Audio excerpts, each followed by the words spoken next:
Hi everyone, this is a little very close-up demonstration of how I pierced my holes for the circle on the session 6 layout 1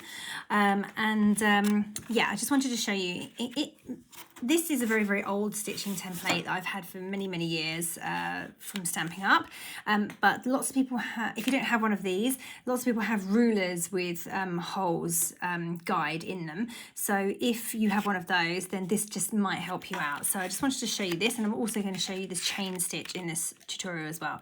So I'm wanting to put space out my holes every 1/4 inch as per this stitching template, but my line that I'm following is a circle. So that makes it a little bit more tricky because my stitching guide is a straight line.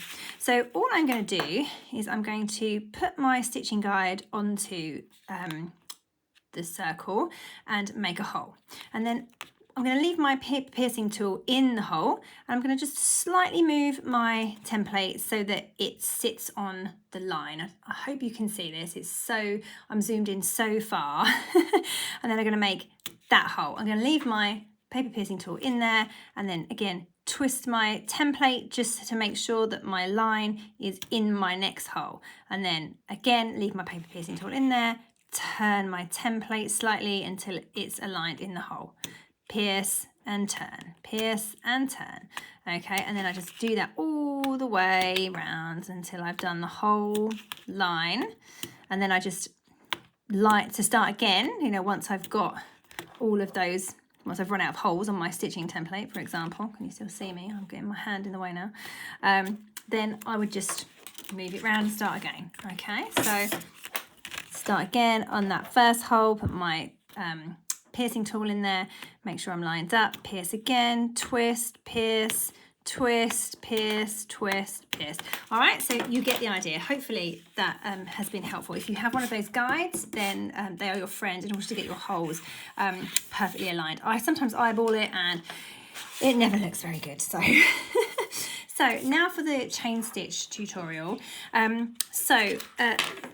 To fasten on to a chain stitch, it would come up through the bottom of the paper, and I would secure on the back with some tape. Just ignore my scrap piece of card with my stenciling, practice stenciling on there.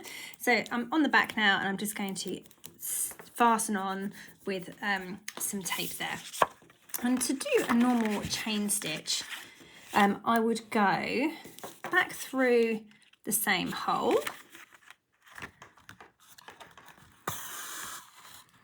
and I would create a loop.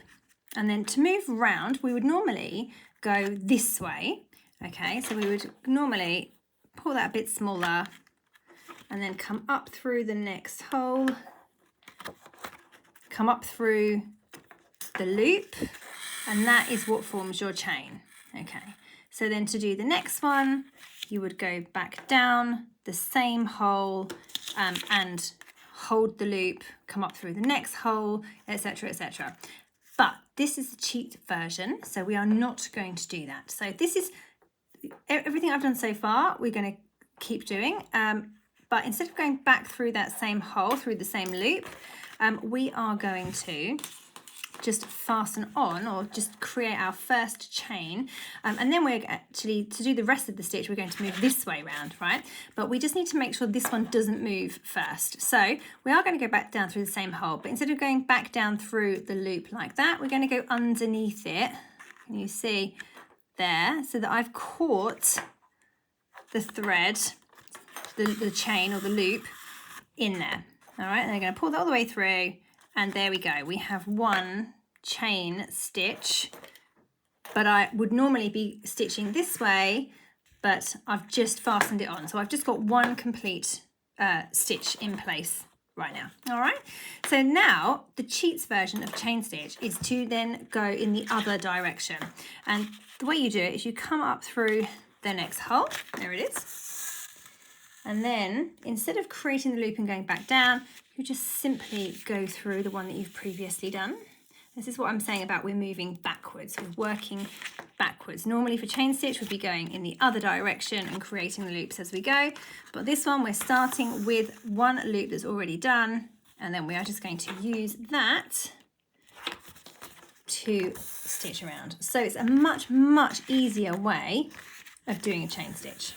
So can you see how easy that is? Very, very easy and much, much quicker. I hope that you can see this on my camera, okay? So just going to go back up through the next hole. And I drew my line here for my demo in black pen, but you won't have done that. You will have done it in pencil and then you will have rubbed it out. But I've just done that so you can see it. All right, can you see there how very, very easy that is? It's much, much easier and quicker than doing the regular chain stitch. Okay, just do a couple more. Hopefully you get the idea. And back down.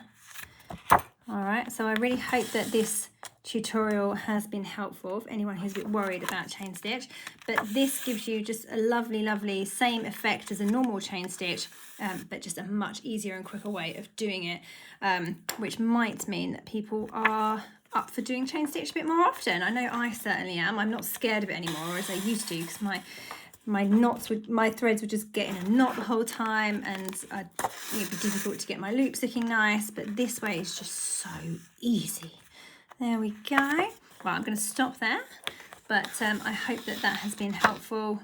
There we go. Oh, can you see that? There we go. I hope it's been helpful, and I hope that you're no longer scared of chain stitching.